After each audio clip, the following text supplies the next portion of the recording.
Muy bien. Entonces, ah, una primera cosa que quiero enfatizar, que esto es tanto para este curso como para toda la carrera de medicina, es que el síndrome es un conjunto de síntomas y signos que obedecen a una fisiopatología común. Es decir, son un grupo de síntomas que tienen un origen común y que permiten orientar el diagnóstico a un número limitado de condiciones clínicas. Y esto es muy importante porque los síndromes como conjuntos, ¿no? Digamos que nos pueden orientar hacia una entidad nosológica relativamente concreta, no siempre van a estar. Hay muchos pacientes que no tienen un síndrome. Hay gente que, por ejemplo, y ustedes habrán escuchado, no todo el mundo tiene los síndromes clásicos. De repente una persona tiene fiebre y un poco de crepitantes. Ese paciente no tiene ningún síndrome, ¿no? Probablemente sea más cercano a un síndrome de consolidación, pero no van a tener una evidencia clara y eso, digamos, eh, es bastante común en la práctica, ¿no? Entonces no nos inventemos síndromes. Por a veces en la historia habrá puesto síndrome respiratorio, eso no existe, ¿no? Así que es importante ver que los síndromes son muy útiles cuando los encontramos, pero no siempre van a estar presentes. Muy bien, y lo que hemos ido revisando probablemente a lo largo de estas sesiones, básicamente involucra a los síndromes parenquimales, es decir, aquellos síndromes que afectan al parénquima pulmonar, a los síndromes asociados al compromiso de la vía aérea, particularmente el síndrome obstructivo bronquial, asociado ciertamente al síndrome de hiperreactividad bronquial, los síndromes pleurales, el síndrome mediastínico y la insuficiencia respiratoria aguda. Entonces, digamos, estos son los grandes grupos que nosotros tenemos que terminar sabiendo al final de esta rotación, ¿no? Y cuando hablamos de síndromes que comprometen al parénquima pulmonar, también han tenido clases sucesivas donde han podido ver los elementos de lo que es el síndrome de consolidación, de atelectasia, de fibrosis pulmonar, de tumoración pulmonar, de síndrome cavitario y enfermedad pulmonar intersticial difusa. Cabe resaltar que hoy en día ya casi no vemos síndrome de tumoración pulmonar, porque para que haya un síndrome de tumoración pulmonar tiene que ser un tumor pulmonar muy extenso y con comunicación periférica, y lo mismo sucede con el síndrome cavitario. Para que una caverna pueda ser discernible al examen físico, también tiene que ser una caverna de por lo menos 5 centímetros y que esté, digamos, localizada de manera periférica, de tal modo que nos pueda permitir ver los signos. De modo tal que lo que estamos viendo hoy en día, vamos a ver sobre todo en las salas de hospitalización, consolidación, atelectasia y enfermedad pulmonar intersticial difusa, que tal vez sean aquellos en los que vamos a dar un poquito más de énfasis, ¿no? Es importante recordar en cuanto a lo que es síndrome de consolidación, que básicamente todos los hallazgos dependen de entender la fisiopatología, que esencialmente consiste en que el aire del alveolo es reemplazado por líquido por células o ambos, ¿no?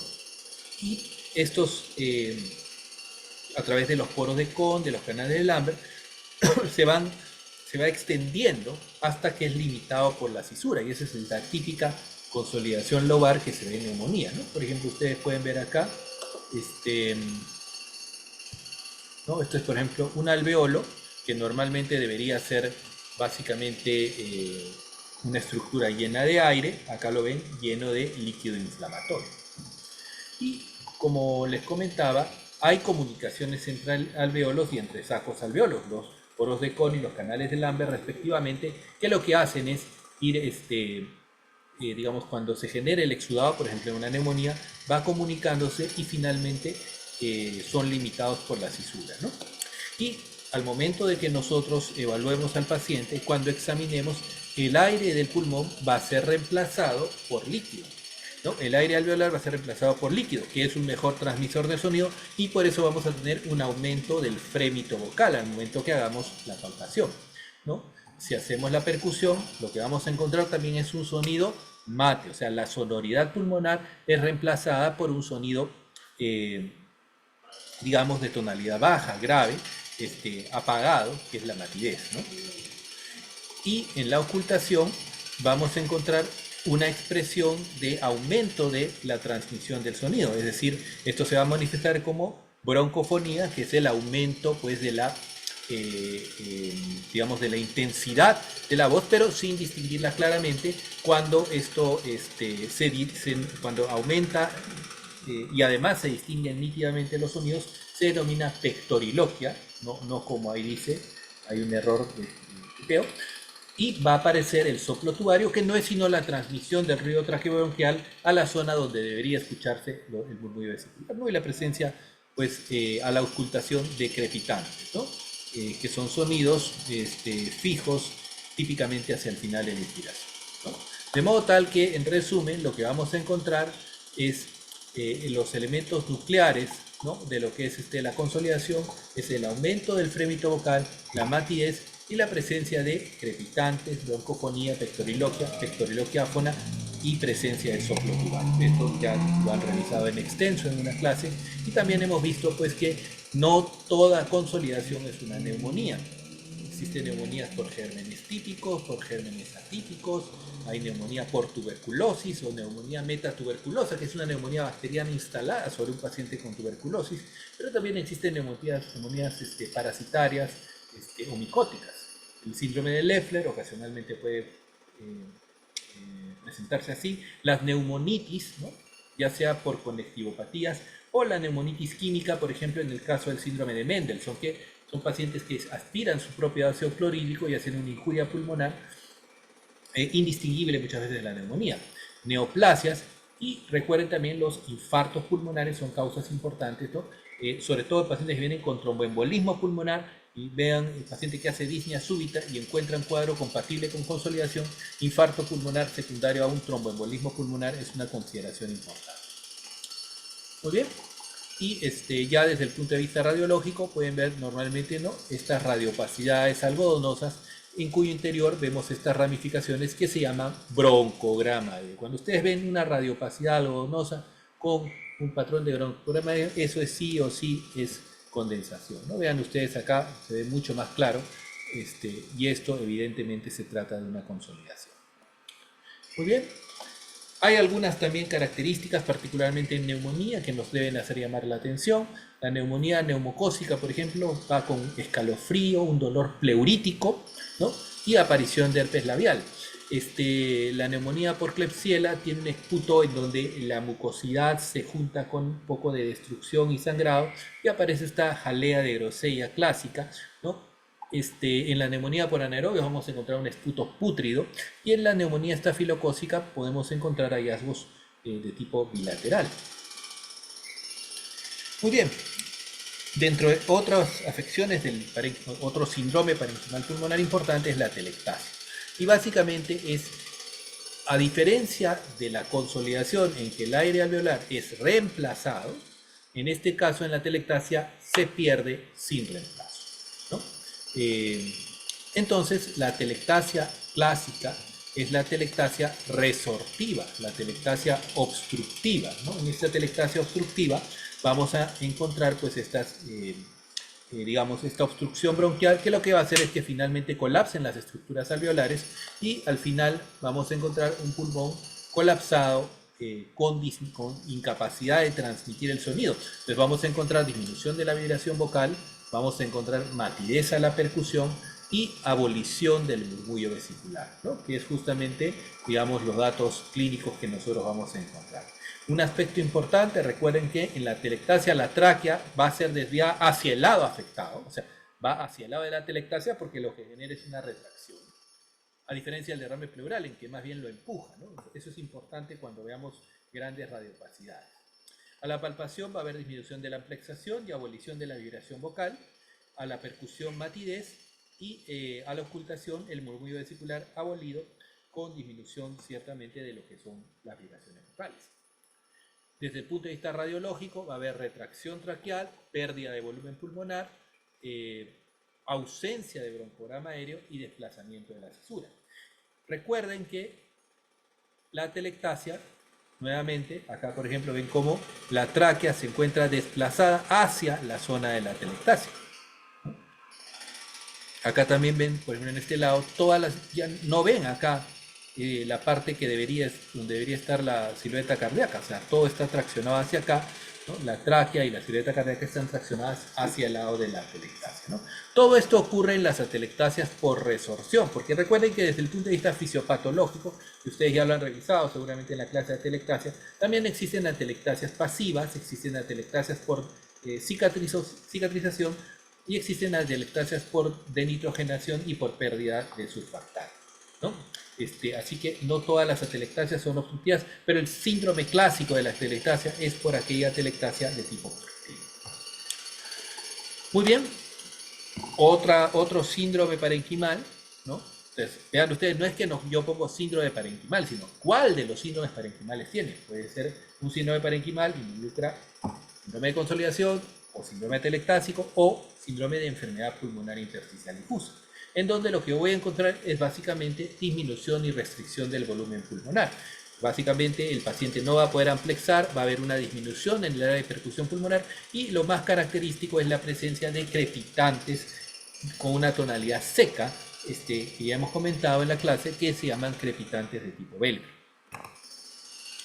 Muy bien, ahora ya pasando a siguiente grupo, y hemos visto síndromes que afectan al parénquima pulmonar. Luego vienen los síndromes bronquiales. Y los síndromes bronquiales, digamos, pueden deberse a una obstrucción, o sea, el síndrome de obstructivo bronquial puede ser de tipo mecánico o por hiperreactividad bronquial, ¿no? La obstrucción bronquial de tipo mecánico básicamente es la obstrucción endobronquial por cuerpos extraños o tumoraciones. Mientras que y lo que va a dar ahí, por ejemplo, son sibilancias localizadas. Mientras que la hiperreactividad bronquial involucra, pues, es bilateral y puede ser de presentación aguda, como en la bronquitis aguda, o de presentación crónica, como en el asma y en la enfermedad pulmonar obstructiva crónica. Entonces, desde el punto de vista clínico, cuando ustedes vean un síndrome obstructivo bronquial, es poco frecuente que sea mecánico, largamente la causa más frecuente es la hiperreactividad bronquial. Y cuando vean hiperreactividad bronquial, que básicamente es definido como un estrechamiento bronquial excesivo debido a una respuesta broncoconstrictora a ciertos agentes inhalados o no inhalados, ¿no? Nosotros vamos a encontrar que esto se manifiesta como tos, sensación de silbido de pecho y ocasionalmente disnea, expectoración, ¿no? Y a la ocultación, al examen clínico, lo que vamos a encontrar son expiración prolongada y sibilancias, ¿no? ¿Por qué estas sibilancias ocurren en la expiración? Recuerden ustedes que en la inspiración se dilatan las vías aéreas intratorácicas, se expanden, mientras se contraen las vías aéreas extratorácicas. Mientras que en la expiración sucede el fenómeno contrario, se cierra la vía intratorácica y más bien se abre la extratorácica. Por esa razón es que los fenómenos de la vía aérea superior son más patentes en la inspiración. Por eso es que en la obstrucción de vía aérea superior lo que ustedes encuentran es como una especie de silbido grueso, pero en la inspiración. Eso se llama estridor o cornaje, de acuerdo a la característica. Mientras que los fenómenos de la vía aérea inferior ocurren en expiración y la sibilancia ocurre justamente en esa fase expiratoria. Puede estar en inspiración y en expiración, pero típicamente es mucho más prominente en la expiración. Muy bien, ahora, ¿cuáles son las causas comunes? Bueno, básicamente, si la presentación es de pocos días o semanas, eso es una bronquitis aguda. Y generalmente cuando es una enfermedad de tipo crónica, y particularmente si es crónica reagudizada, suele ser asma o enfermedad pulmonar obstructiva crónica. Recuerden a su vez que la enfermedad pulmonar obstructiva crónica puede ser asociada a tabaquismo, asociada a inhalación de combustible de biomasa o debido a pulmón secular tuberculoso, ¿no? Y solamente para un poco, esto ya estoy seguro que lo han tocado en las clases, pero recordarles que este año 2024 tenemos dos actualizaciones importantes. El GINA 2024, que el GINA es el Consenso Mundial para Diagnóstico y Tratamiento de Asma, y el GOLD es el Consenso Mundial sobre Tratamiento, Manejo, Diagnóstico de POC, ¿no? Entonces vean ustedes que la definición de asma, como se define actualmente, es una enfermedad caracterizada por inflamación de la vía aérea, y esto es muy muy importante, es una enfermedad inflamatoria crónica de la vía aérea, caracterizada por la historia de síntomas respiratorios como sibilancias, disnea, sensación de opresión torácica y tos, que varían en el tiempo y en la intensidad asociados a limitación variable del flujo expiratorio. Y vean, han cambiado los criterios diagnósticos con respecto al año pasado. Entonces, este año no vamos a, esto no lo tienen que memorizar, es solamente como referencia, lo van a tener que saber cuando entren a Medicina 1. En semiología nos interesa que, digamos, tengan el concepto que una persona que tiene síntomas respiratorios, incluyendo sibilancias, disnea, opresión torácica, tos, que son variables en el tiempo, y en quien hacemos exámenes auxiliares para evidenciar una limitación variable del flujo aéreo. eh, Eso es el concepto que yo quiero que tengan ustedes. Y eso es hasta donde llegamos nosotros. Y esto es solamente para que lo tengan presente, para que sepan que han cambiado los criterios, ¿no? Entonces, básicamente nosotros tenemos dos criterios de asma. Uno es la historia de síntomas respiratorios que ocurren de manera variable, de manera cambiante a lo largo del tiempo, ¿no? Que pueden ser, como les digo, sibilancias, disnea, opresión torácica o tos, ¿no? Y esto tiene que ser confirmado con una evidencia de limitación del flujo aéreo. Y antes se hacía solamente basado en espirometría, pero hoy en día, sobre todo para escenarios de recursos limitados, también puede utilizarse el flujo expiratorio pico. Los flujómetros son unos aparatitos que cuestan 35 soles y ven cuál es el flujo expiratorio que ustedes logran hacer como pico. Y es interesante porque hay que ver cómo, o sea, el flujo expiratorio pico no es un elemento tan fidedigno como la espirometría, pero es una buena ayuda diagnóstica en general. Y básicamente lo que vamos a encontrar es que estos pacientes tienen limitación, ¿no?, en la capacidad vital forzada, pero sobre todo una disminución en la relación BEF1 sobre capacidad vital forzada. Y una cosa muy importante es que esta medición es variable y que mejora significativamente con el uso de broncodilatador. Es decir, es una broncoconstricción reversible. Vean, en esto se diferencia el asma del EPOC. El asma es reversible, el EPOC no es reversible. Y justamente yendo a EPOC, la definición del 2024 es una enfermedad también heterogénea caracterizada por síntomas respiratorios crónicos, disnea, tos, expectoración, debido a un problema de anomalía de la vía respiratoria o de los alveolos. Si digamos el componente predominante es de la vía respiratoria, hablamos de bronquitis. Si predominantemente afecta a las estructuras alveolares, enfisema. Y muchas veces es una combinación de ambos. Y lo que genera es una obstrucción persistente del flujo aéreo. Y ese es el dato clave en EPOC. Ustedes le ponen un broncodilatador y no mejora. El asma, por definición, mejora cuando ustedes le dan un broncodilatador. En la enfermedad pulmonar obstructiva crónica no mejora. Entonces, en EPOC, ¿no?, se hace, digamos, hoy en día se clasifica en base a 3 parámetros. Primero, el diagnóstico acá sí en EPOC tiene que confirmarse con espirometría. Ahí lamentablemente no nos ayuda la la flujometría, ¿no? Tiene que ser con espirometría. Y el diagnóstico partimos de la parte clínica. Son pacientes que vienen con síntomas respiratorios crónicos, tos, disnea, expectoración.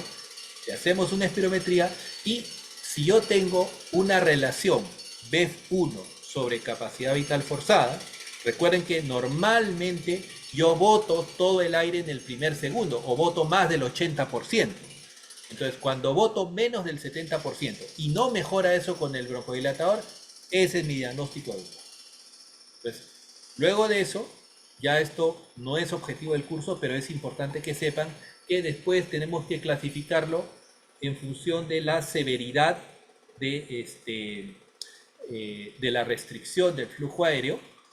Y finalmente tenemos que además, o sea, subclasificarlo de acuerdo a la historia de exacerbaciones, o sea, cuántas exacerbaciones ha tenido el paciente, y en función de los síntomas basados en ya sea la escala MMRC o la escala CAT, ¿no? Esto lo van a trabajar mucho más intensamente cuando vean la parte de neumología, pero importante recordar que en la enfermedad pulmonar obstructiva crónica hay síntomas respiratorios crónicos, tos, guiña, expectoración, que se tienen que confirmar con espirometría. Y el diagnóstico espirométrico es una relación BF1, capacidad vital forzada, por debajo de 0.7, debajo del 70%, que no mejora con el broncodilatador, que es fijo. Y ya, para que quede para lo siguiente, esto no les voy a preguntar, no se preocupen, es poco para que sepan que una vez diagnosticado, que es hasta donde llegamos nosotros, tenemos que clasificarlo, darle nombre y apellido en función del grado de obstrucción del flujo y de la presencia de síntomas e historia de exacerbación. Muy bien. Ahora ya pasamos un poquito a ver los síndromes pleurales, que básicamente los dos grandes síndromes, el derrame pleural y el neumotórax, ¿no? El derrame pleural resulta de la ocupación del espacio pleural por líquido básicamente este líquido va a amortiguar el sonido de modo tal que básicamente vamos a encontrar disminución del frémito, de la vibración. Si hay una interfase líquido-aire, se genera esta egofonía, que es este cambio, esta distorsión del sonido de la I que pasa a sonar como una letra E, pero es difícil encontrar si el derrame no es de por lo menos 300 centímetros, ¿no? Vamos a encontrar entonces disminución de la vibración vocal, ¿no? Matidez y abolición del murmullo vesicular acompañado de egofonía. Y desde el punto de vista radiológico, vean ustedes esta curva, ¿no?, de concavidad superior, es lo que se llama la famosa curva de Damasó. Cuando vean ustedes, esto es diagnóstico de derrame pleural, ¿no? Ustedes están completamente seguros que esto es un derrame pleural. Sin embargo, a veces ya son masivos. Y vean ustedes, por ejemplo, acá ya no hay curva de Damasó. ¿Por qué no hay curva de Damasó? Porque todo el epitelio está con líquido.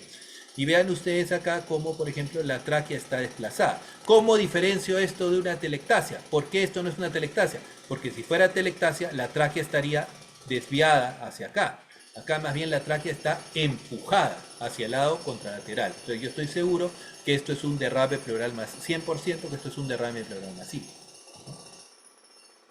Y en el neumotórax lo que ocurre es, si esto de acá es la caja torácica y estos cilindros son los pulmones, esencialmente es que se desinfla, entre comillas, el pulmón y queda la caja torácica vacía, como una gran caja de resonancia. Y justamente lo que vamos a encontrar ahí es, o sea, cuando hay neumotórax a tensión, podemos encontrar desplazamiento de la tráquea porque hay un mecanismo de válvula y se infla el pulmón y empuja la tráquea. Cuando ustedes vean un neumotórax que empuja la tráquea, que desplaza las estructuras mediastinales, eso requiere que inmediatamente en los siguientes 15 minutos resuelvan ese problema, porque si no su paciente se les va a morir de shock obstructivo.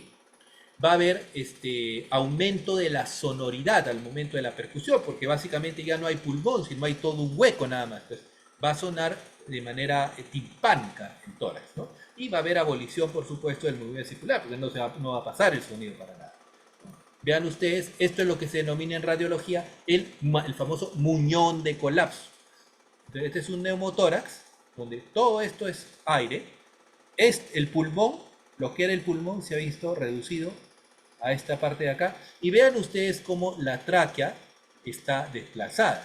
Entonces, ustedes ven esto. Si ustedes ven esto, neumotórax, ¿no?, muñón de colapso, ven en comparación con el parénquima pulmonar, lo ven todo negro, ¿no? Y sobre todo, ven tráquea desplazada, griten. Si están en la emergencia, griten por ayuda, porque este paciente se les va a morir en los siguientes 15-20 minutos. Tienen que ponerle en ese momento, hacer un drenaje torácico de manera inmediata. Lo pasan a trauma shock y que le pongan su tubo. Y así llegamos pues al final, y esto es un pequeño cuadrito comparativo que bueno, se los voy a dejar para que lo puedan revisar, también está en el librito que tenemos ahí, mencionando los detalles principales, ¿no? Tal vez una cosa que nunca se deben olvidar, o sea, qué cosa tienen que saber sí o sí, y no pueden salir del curso de semiología sin conocer que en la consolidación yo tengo aumento de lo que es la transmisión del sonido. Vibración vocal aumentada, broncofonía, pectoriloquia áfona, matidez y la presencia de soplo tubario y crepitantes. En el derrame pleural vamos a encontrar disminución de la vibración vocal, matidez y posiblemente egofonía, si es que el derrame, digamos, tiene una... y en caso de derrames inflamatorios podrían encontrar frote pleural. En el neumotórax, lo que voy a encontrar es un tórax hiperresonante.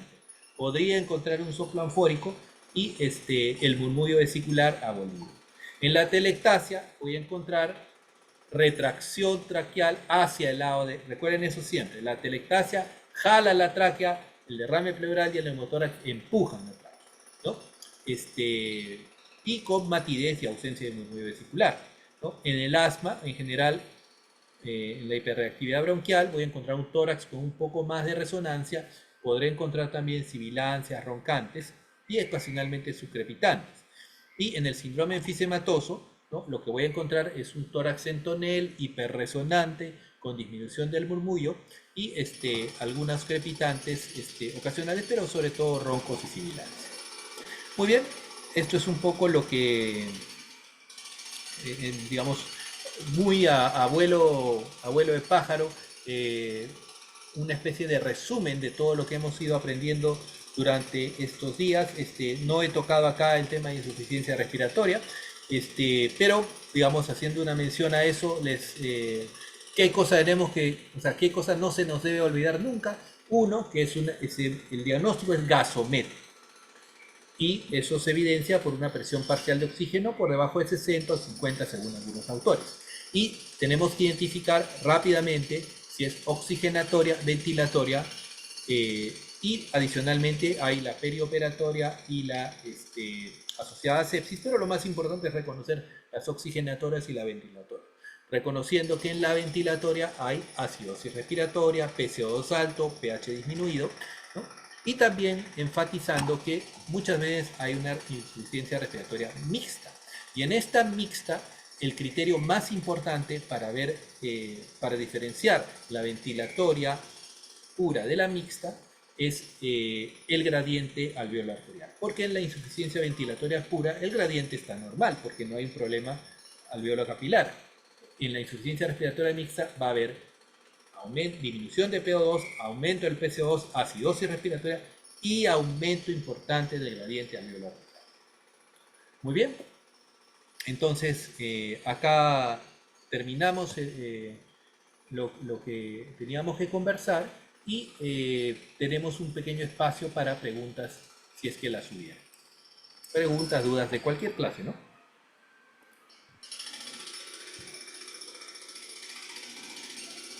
¿Alguna pregunta, duda?